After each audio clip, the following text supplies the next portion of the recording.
Welcome to the Preservation Association of Lincoln Brown Bag Lecture Series. My name's Eileen Burke and I'm the coordinator of these brown bags. The videotaping today is sponsored by the Historic Preservation Fund of the U.S. Department of the Interior through the Nebraska State Historical Society and the City of Lincoln, a certified local government. Our speaker today is Robert C. Ripley.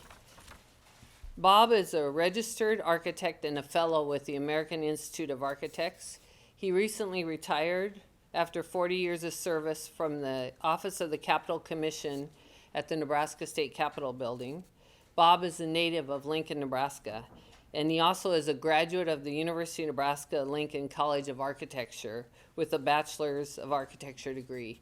Bob's talk today is titled, A Brief History of the Nebraska Capitol Environs. Please join me in welcoming Bob Ripley.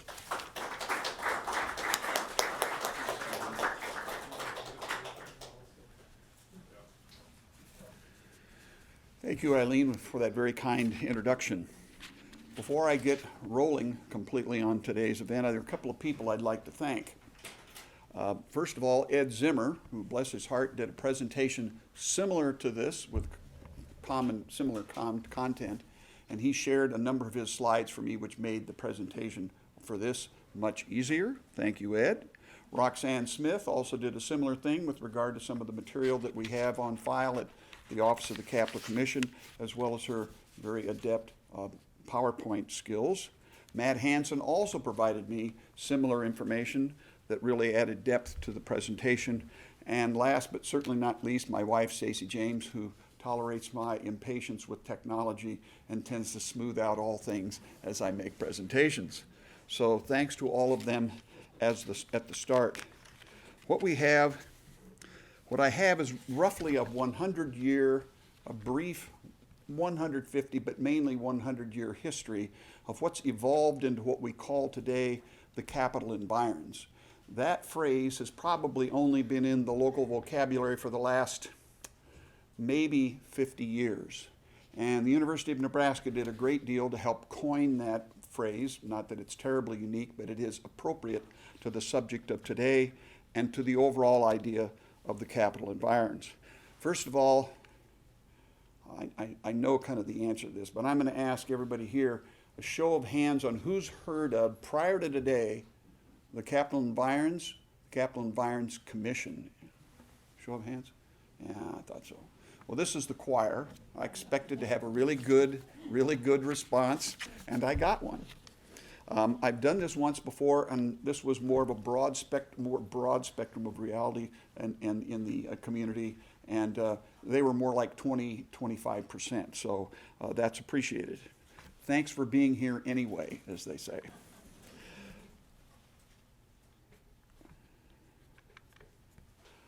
I'll start with, if I can get it to go here. Here we go. This is a map of the actual Capitol Environs district. The Environs Commission that oversees this particular area, as well as other areas beyond this defined district. Capitol Environs Commission was created in 1988 with seven members appointed. They are all volunteer, 5 members appointed by the mayor, 2 by the governor, to oversee this roughly 72 square block area around the Capitol, including city and country view corridors inside and outside the city, and I'll get into a definition of those before too long.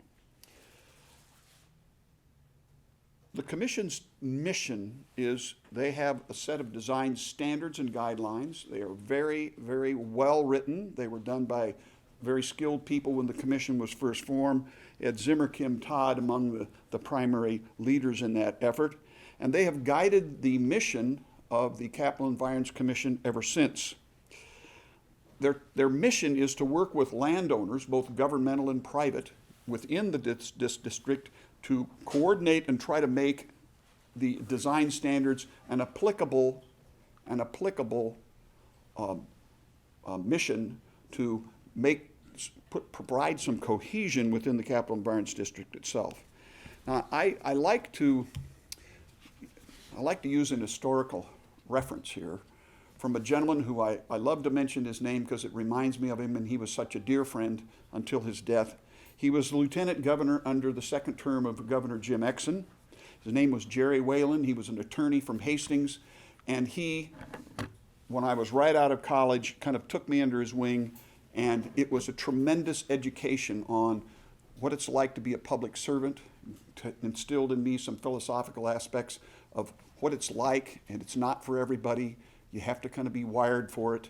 And he said, I think you'll make the grade, but he says, among his various conversations, he said, you must remember, and I'm from Hastings, and he says, people from all over the state, Lincoln is one thing, and this may seem very obvious, but he said, Lincoln is one thing no other city is, and he said, it's the capital city for the whole state.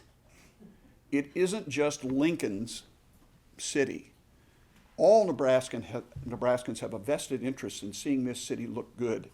It helps all Nebraska with the image, with the quality of the environment, and he said, it's something that Lincolnites owe the rest of the state, because he said there's a lot of state tax money and others that come into this city, and he said for that you get to live here every day, but with that comes the responsibility of making sure all Nebraskans have pride in their capital city. I never forgot it. It's guided my 40-year career working on the Capitol, not just the building, but its environs as well. To really begin this whole process, we go back 150 years. That's the time that an environs of the Capitol actually was created. In 1867, which is a generally accepted date, it's statehood. It's the rough year that what you see here is the first Capitol was built and occupied. This is the first phase of what was to be a building that had wings added to the ends. You see the end wall to the left, that's rubble stone. That was there because there was an intention of having another wing on that end of the building and another one on the south wing of the building, because this is the front entrance. It faced west toward this building when it was built. And I'm glad they took the photograph with the mass transit of the day shown in front of the picket fence. But it shows the state of where things were, and you'll notice there are not a lot of other buildings around it, trees and other things. And it's one of the reasons you can see and attest to the fact that, notice the roof on the building, the far left end of the roof doesn't quite match the rest of them. You can blame some serious wind that is constant in this part of the country for probably pulling hunks of that roof off on a regular basis. There are trees in this photograph. If you have a magnifying glass, they're working at it. They're trying to get this treed city we know today. This is the origin of that effort. Now, Nebraska in 1867 did something very unique. We have 6 states that we share a common border with around the perimeter. And most of them came in maybe a little before or a little after the Civil War. We came in, of course, just after. Kansas went in just before the Civil War. But there was a premise that they used when states came into being from being a territory typically first, and that is the new state legislature had the privilege of divvying up the real goodies that come with statehood. And by that I mean, I'll use Kansas as an example. All the other states around us follow this norm. Typically, there were a number of cities to choose from when it came to designating the grand prize, which was the capital city. Well, look at Kansas. Kansas chose Topeka as their capital city. Well, then usually second prize was something on the order of the state university, i.e. the University of Nebraska. Lincoln today, but Lawrence got the University of Kansas. Who got Kansas State University, the technical school and the agricultural school? That was Manhattan. There was a state hospital. It was designated to another city. So they parceled these things out among the various existing towns just after they became a state. Nebraska took a little different approach. The legislature said, okay, we're designating a place that almost isn't a town. It was a village of Lancaster. Early photographs of it showed a handful of wood frame buildings. You could barely call it a settlement, but they designated it then Lincoln in honor of our 16th president, who had just been killed within a matter of a couple of years before. And they said, to ensure this new town that we've designated Lincoln, to ensure its success, we're going to do something a little unusual. It's going to be winner take all. Lincoln's going to be the state capital. They're going to be the home of the state university we know as UNL today. It wasn't until the late 60s there was a UNO and a UNK. Not only do we get the capital, we got the state university, we got Nebraska State University. What's that? It's at 33rd and Holdridge, East Campus, the Ag Campus, the East Campus of the University of Nebraska. That's Nebraska State University. We got the state mental hospital, we got the state prison, we got the state this, the state that. They put all of those eggs in the basket called Lincoln. It was a tremendous boon to the future success of the city, which they were trying to guarantee by making such a move. Lincoln really hit the jackpot when it came to the founding of a new capital city. Now, in addition, you can't have a capital and you can't start building buildings. Let me see if I can. Here we go. Oh, there we go. We have to have a plat. The planners come first, the builders come second. Everybody's probably seen this map a number of times. It's the original plat of Lincoln, generally known as the 88 blocks. And Capitol Square is that dark square on the right center portion of this slide, platted because it was a high promontory. It was a knoll of land on this prairie that was a good site for a prominent building.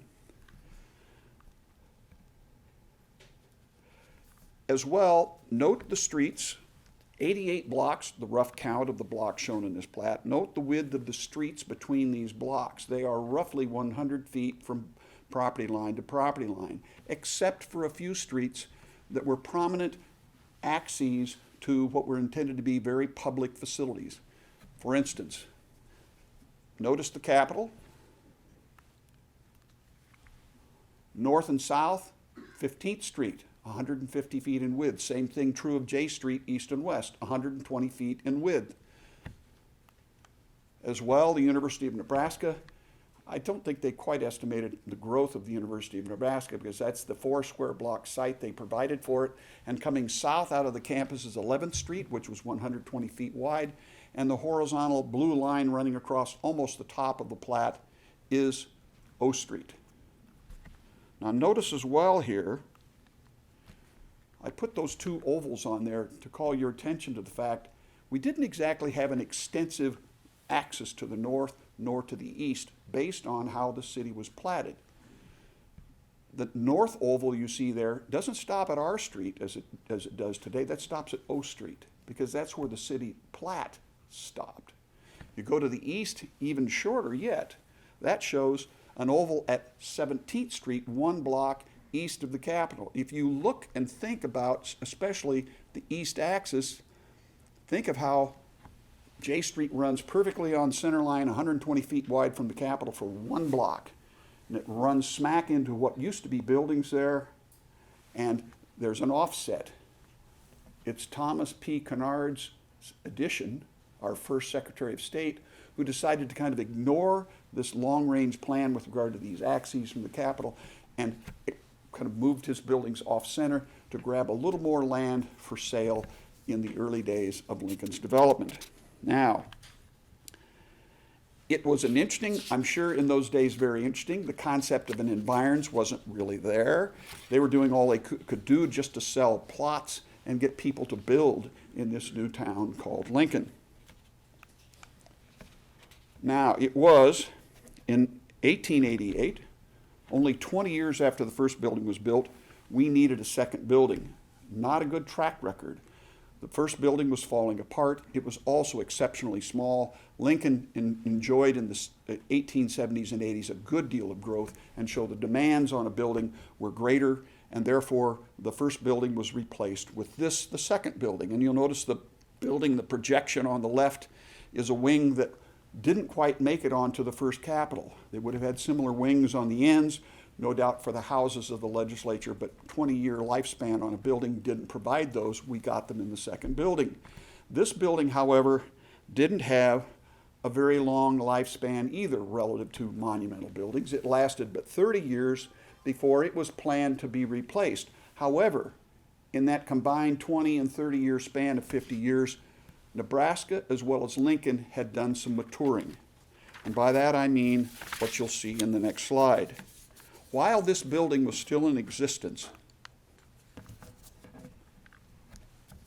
in 1912, the city of Lincoln chose to complete a street that is really a great asset we have today. And this is looking straight down what is Goodhue Boulevard today, South 15th from the Capitol, all the way to A. It's as much like a pasture as it is a street.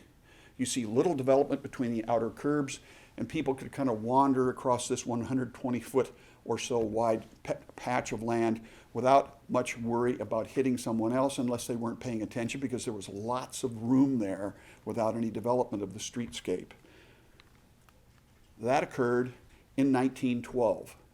This, as you see in the background, is the second Capitol. That is what the boulevard looked like once the medians were put in place. It wasn't until 2006 it was named Goodhue Boulevard, but South 15th Street really took on the character as an approach to the Capitol that was ideal from the start. Another feature that came to the Capitol that starts qualifying as an environs improvement happened in the same year, 1912. This is the dedication of the Lincoln Memorial at the west entrance of the Capitol. You'll notice the second Capitol's in the background. There were several thousand people there that day, Labor Day of 1912, during the state fair time of the year, so they could draw a big crowd, and it was very successful. Another thing to remember, and I'd like to remind people of the very significance of this particular piece of artwork. The citizens of Nebraska had a fundraising drive and raised the money to build this statue and this monument. Daniel Chester French and Henry Bacon, his architect and collaborator, were the team chosen to do this, their very first Lincoln Memorial. Nebraska set those two on a very steep trajectory, for it was 10 years later, in 1922, that the national monument to Abraham Lincoln on the National Mall in Washington, D.C. was dedicated, done by the same two individuals. The seated Lincoln in marble was Daniel Chester French. The building, the site development was all Bacon. These guys went on to become nationally prominent as creators of Lincoln memorials, and Lincoln, Nebraska gave them their start. Now, this is 1912. We'll jump forward to 1920. We finally come to the end of the second Capitol. This is a slide, I'm sorry for the 9 that are very small at the bottom, but those are all 10 competitors for the competition to design our current Capitol. Of course, Goodhue gets the top half of the screen with his original concept for what our Capitol was to look like. There were 10 firms, 3 selected from the first round of the competition, because Thomas Rogers Kimball, Nebraska's first nationally prominent architect from Omaha, was selected to run the competition, and he knew his stuff.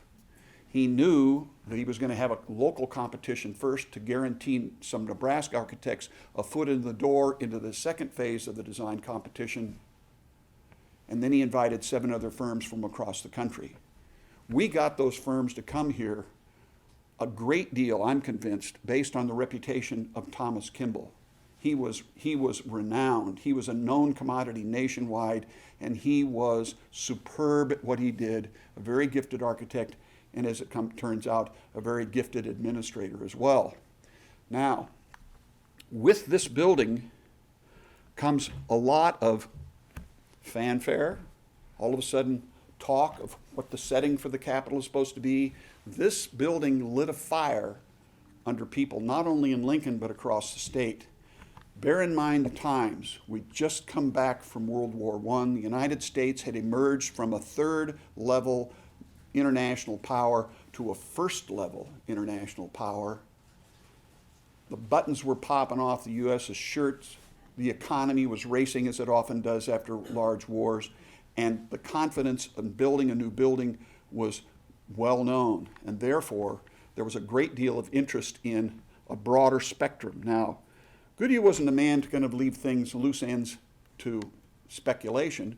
This is Goodhue's concept for how he expected state government, or he proposed state government, expand into the future.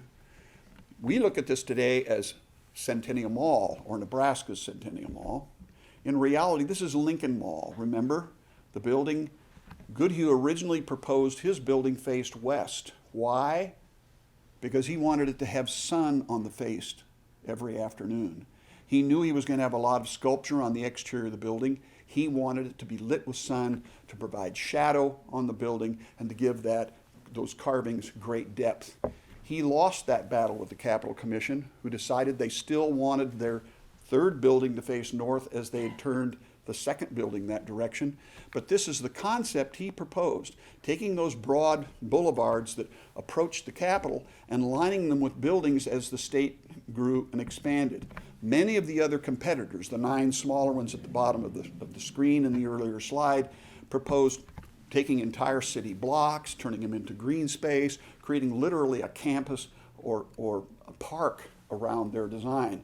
Goodhue knew Nebraskans would be a little more pragmatic about it, so he put together a scheme that gave a hint of what could be done for future growth of state government once the building that you see was filled.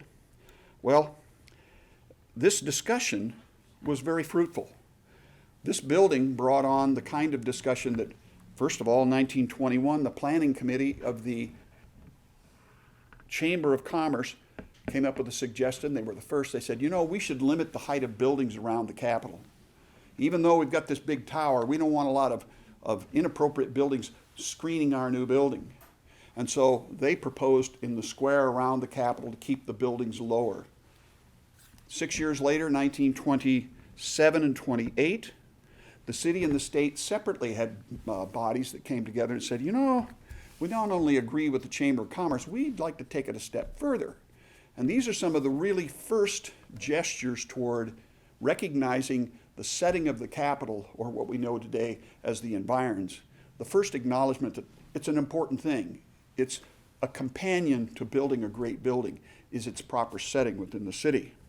And therefore, the 27 and 38 group said, we want to do the height limits around Capitol Square, yes, but also along the axial streets.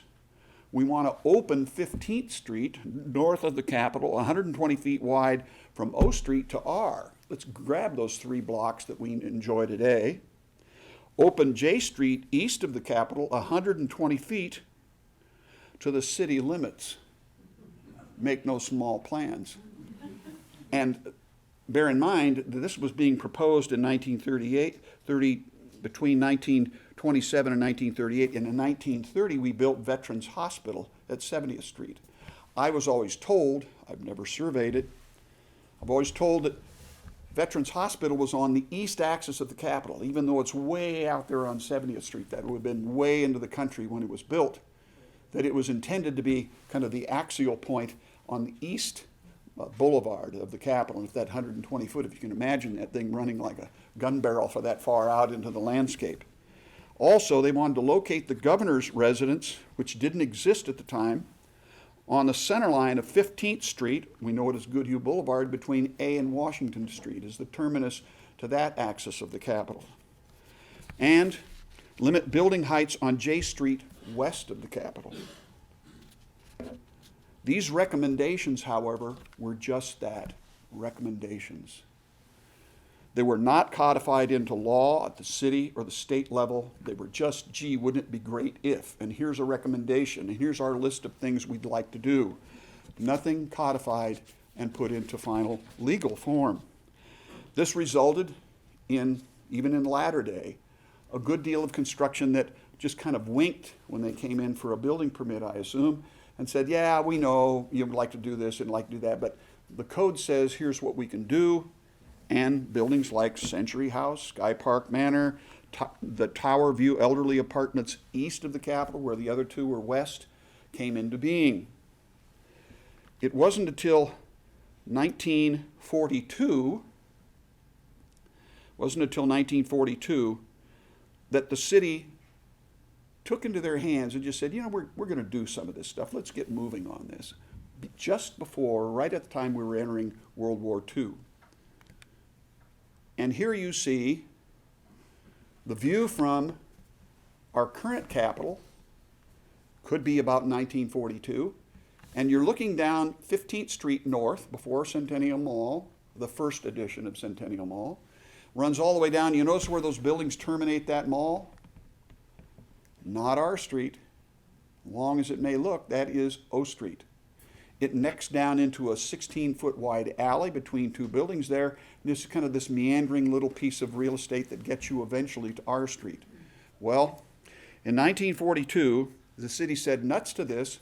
We've got WPA money, federal government and so on, and we're going to use that money and we're going to clear those properties. We're going to buy the buildings and take note, if you will, photograph from the newspaper of the day in Lincoln.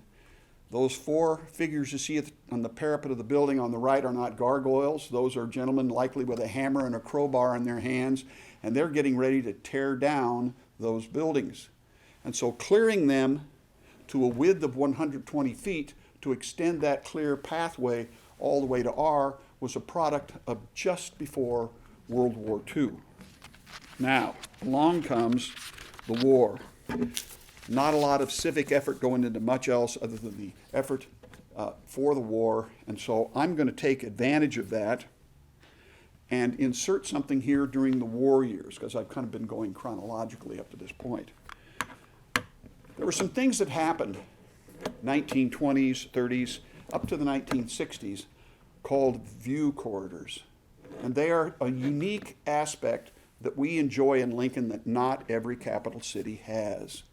And we had some very bright people, very well-trained people, professionals in the city of Lincoln who really helped provide some of the assets that the Environs Commission is very involved in preserving to this day. Now, they in fact are. In 1925, a Lincolnite by the name of Ernst H. Herminghaus got his horticulture degree from Nebraska State University on the East Campus. He got his hort degree, and as soon as he got his horticulture degree, he enrolled at a brand new graduate program in landscape architecture at Harvard. He entered that program, graduated very well, came right back to Lincoln, Nebraska, and his option was picked up, so to speak, by the Woods Brothers Realty Company. And what you see here in this slide, in the center foreground, is Woodshire Residential Park, Grimsby Lane, Kings Highway, that sort of thing. On the right, the border is 20th Street with the Country Club on the other side, and the left side is 17th and so on. Most of you know where these are. This is your cup of tea as well as mine. But one of the things Herminghaus did was, you'll notice there is a park, green space, looking from this aerial view, and there's a circle at the very south end of that, and from that point, he was taking advantage of a natural draw or ravine that runs the length of that green space. And at the time, the trees were relatively small. This was a pasture, ladies and gentlemen. It was used partly as an airfield in the early days, and as plaques around Woodshire will indicate. And so he had this natural draw, and he could see, even though it wasn't built yet, he could see the potential of providing a vista to the capital 2.5 miles away. And so he created this landscaped ravine to be a focal point or a view corridor, if you will, the very first one in the city of Lincoln, provided by Herminghaus in this subdivision. What's interesting about this, they opened the subdivision in 1925, I believe. There were houses going up, and the Capitol Tower didn't appear until 1930. So he was building kind of a pedestal for his monument 2.5 miles away. Wouldn't appear for several years. So sure enough, in 1930, his wish came true. He got his pedestal, he got his artwork at the end of this ravine, and this first view corridor was established. Within 5 years' time, Herminghaus was also commissioned by the city of Lincoln to design our only regional park in this city, Pioneers Park, a much beloved place by anyone who's lived in this city since the 1930s. He was, at one time, Parks director, but he was commissioned by the city to plan this. This was literally a field used for feeding cattle before they came into the stockyards in Lincoln. I think the Union Pacific may have owned it. They'd come in, as many railroads would in those days, let their cattle off, let them eat some food, let them drink a lot of water so they upped their weight so that when they ran them across the scales in the stockyard, they'd get more money for their cattle. That's what Pioneers Park was largely used for prior to being designated as park space. Herminghaus was going to miss his chance again. This was a chance to put in more view corridors, and indeed he did. Here you see a view to the Capitol, now 4.5 miles away. 2.5 wasn't good enough. 4.5 miles, and he created not one but 3 view corridors into Pioneers Park. This one is from where the locomotive used to be. For those of you who lived in Lincoln for 20 or 30 years, you know where that is, where the sled ramp is in the wintertime, that sort of thing. I think the highest hill in the entire park space. And it looks down, it looks like a giant lawnmower went through here for about 100 feet wide and just kind of mowed down all the trees. This is one of the 3 view corridors. This is probably the most prominent. This is Bison Circle at the Coddington entrance, the original east entrance to the park. You're looking here where the Bison has always been facing toward the Capitol. The entrance road off of Coddington is not 90 degrees to Coddington. It's at an angle because that's the angle from the top of that hill to the Capitol. And you'll notice in 2002, the city of Lincoln, in coordination with the state of Nebraska, acquired the land on the east side of Coddington, which is in fact that concrete strip you see going off into the distance. That was an extension of Herminghaus's original view corridor, which used to stop at the foot of the hill right where that concrete apron comes up and stops. So the extension in concrete you see only occurred from 2002 on. But another nice extension and reinforcement of one of the 3 view corridors that Herminghaus designed into the park. As well, there's a 3rd view corridor, not quite as prominent, near the entrance to Pinewood Bowl. So it gives you an idea of the kind of spatial things and the kind of planning we were getting. These are very European ideas. I won't say there's no other capital city or another city in the country that doesn't have view corridors. They're not common. We do what we can to preserve the ones we have and to look for others that we might be able to kind of institutionalize as the opportunity presents itself. In addition, another Lincoln landscape architect who was trained at Harvard University came along in the 1960s, 50s, and 60s by the name of Larry Anderson. And when Holmes Park was being planned, in this case, the clubhouse for the golf course at Holmes Park Golf Course, there was a hilltop where the clubhouse is located and a fantastic view with no trees at the time, no trees at the time. And Anderson simply planned another view corridor from the southeast corner of the city into the view you see here of the Capitol from the clubhouse at Holmes Park. Now, we're jumping back into 1952, right after World War II, all right? We've got people doing all kinds of good things. We've got Herminghaus carrying his weight and then some, and a lot of other good things happening. However, along comes the city of Lincoln, who in their 1952 comp plan provides a whole string of recommendations very comparable to the 1921, 27, and 38 recommendations of the various bodies I mentioned earlier on height limits and so on. They put it into an official government document. That was the first real kind of step in the right direction. And in fact, as a result of that, I like to think as a result of that, over the next 30 years, a number of buildings were built that followed the recommendations of those 3 20s and 30s list of projects.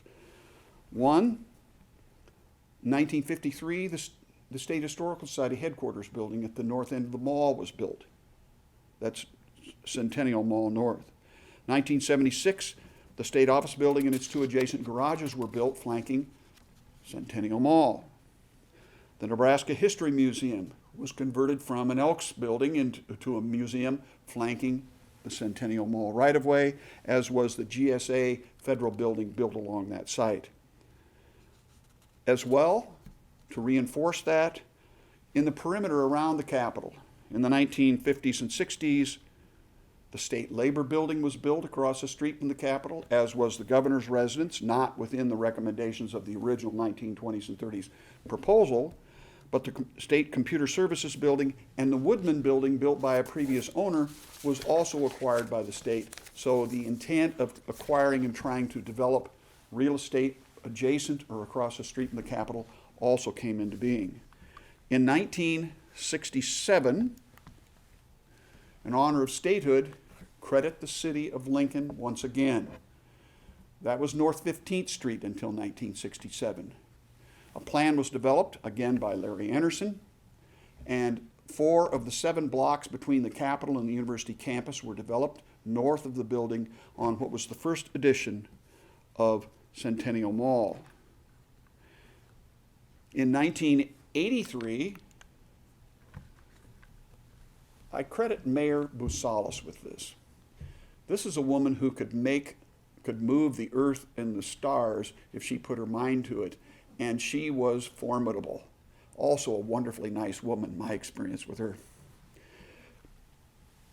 She said it's time we do something in this very wide expanse of J Street, which was a couple of blocks of it were brick, very wide, and she said, why don't we have a boulevard, a series of medians between that 4-block strip from County City Building to the Capitol.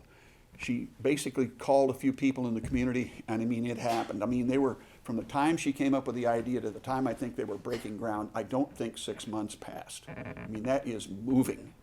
And she also wanted a memorial to the contribution that Larry Anderson had made in his professional career to the city of Lincoln, and there was a plaque put to his memory in the original development there. As well, in the I think it was late 90s, early 2000s, the silhouette you see there, the Louis Sabodkin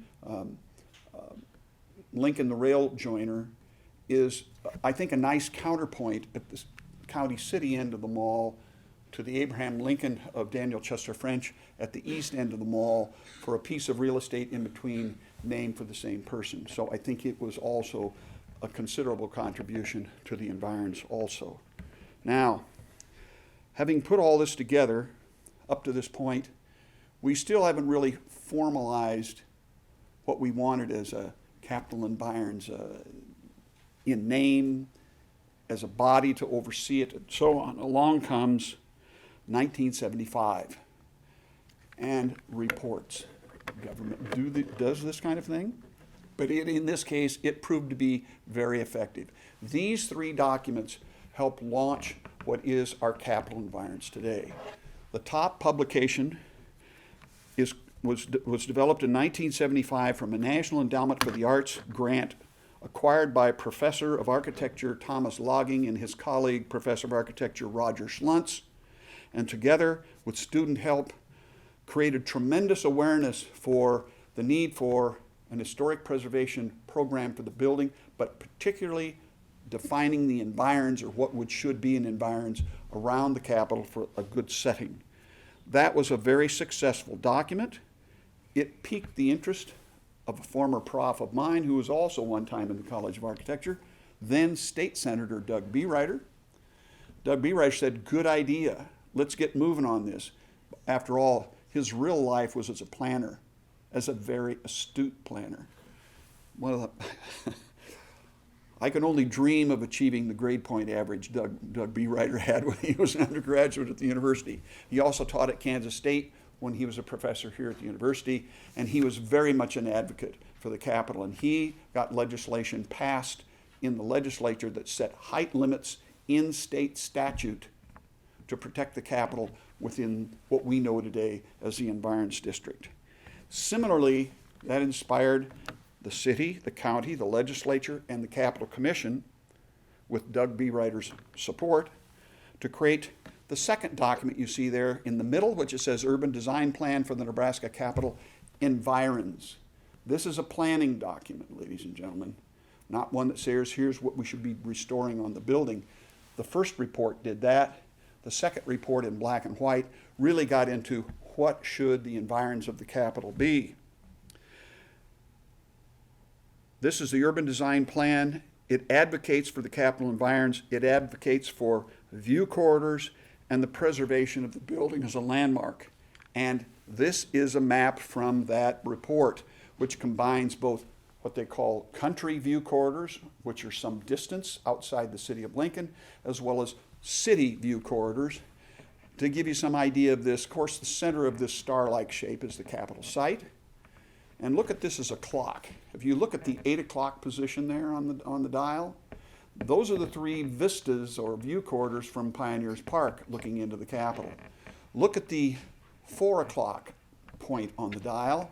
That's that one from Holmes Park Golf Course and so on. So it documented these various sites from around. The very first time view corridors were considered an element as part of the setting of the Capitol within the city, not just within the district, but within the city as a whole. And the final document at the bottom of the page really launched where we are today. It was done again by our friends at the University of Nebraska College of Architecture. Those same names start popping up. Professor Tom Logging, professor of architecture at the university, has carried more water for Capitol and Capitol Environs than any two people I know. Tom led the charge, supported by then Dean of the College, Cecil Stewart, provided by a grant through the Lincoln Community Foundation, through the kind efforts of John Fry, the director at the time. And it's called the Nebraska Capitol Environs East and South Mall Proposal. It was a formal plan for what we might do on the east and the south approaches to the Capitol, but of equal importance, if not greater, even though those two designs are in the Capitol Environs Handbook for Future Development. They proposed within that third document the creation of a permanent Capitol Environs Commission. That was in 1984. By the time 1988 came around, we had a commission. In 1987, the city created an ordinance that said we should have a Capitol Environs Commission. There was no provision in law to allow a joint body to be both city and state on the same body. So the state passed enabling legislation in statute to allow that to occur. And so we today have a 7-member volunteer commission, 5 members appointed by the mayor, 2 appointed by the governor, who oversee a series of design guidelines and standards that help guide improvements within the Capitol Environs District, which I'll show you another image of before too long. So this was a tremendous achievement. And it was a pretty meteoric process of getting this done in a short period of time, I'm so delighted to say. This body is to oversee and work with landowners for compliance with the district design standards and guidelines, and to advocate, not just to oversee, but to advocate for improvements in the defined Capitol Environs District. What I showed you at the start of the slideshow, I'll show you again. That is the direct area of influence of the Environs Commission today. Now, I'm going to show you a couple of examples real quickly of what has been achieved since 1988, since this commission's been in place. The design standards have a direct impact on what this commission has done. They work with people, they negotiate, they try to make it as painless a process, try to work with the landowners, be they an agency of government or a private institution. The first one to see is, this is 10th Street right outside the door. You may have walked in, turned your back on this site as you came in. This is 10th Street, left to right, and on the left you see Landmark 1. This is a whole series of not just 1, but 3 buildings today, all called Landmark Office Building as their title, all developed by NEBCO.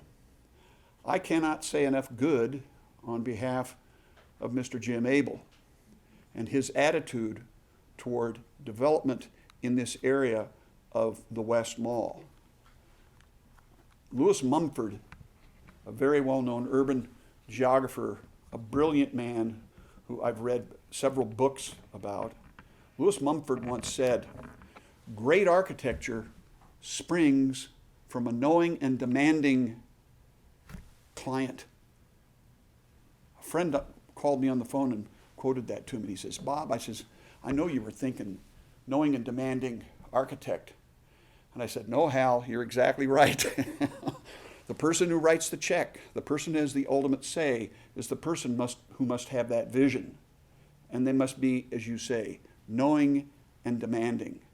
And Abel has proven to be that person, building not one, but 3 buildings in this end of Lincoln Mall. This was an array, I remember it all too well when we first started meeting in 1988 as the Capital Environs Commission. This was an array of various buildings at different floor elevations that were all kind of tied together, knocked to the ground. No 2 floors from one building to the next with the same elevation. There was still vinyl asbestos tile on the ground, and cars were parking in this rather random-looking parking lot. It was an eyesore if there ever was one, and it was that way for a good 10 years after the Environs Commission was created. These buildings coming along was heaven sent, and we got not only 1, we got 3 out of it.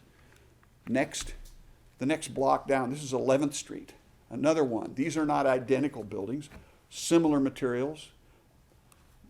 They followed the design standards. I know a member of the design team who was involved in all 3 of these buildings, and his comment to me was, you know, when we met with the owner for the first time, his comment was,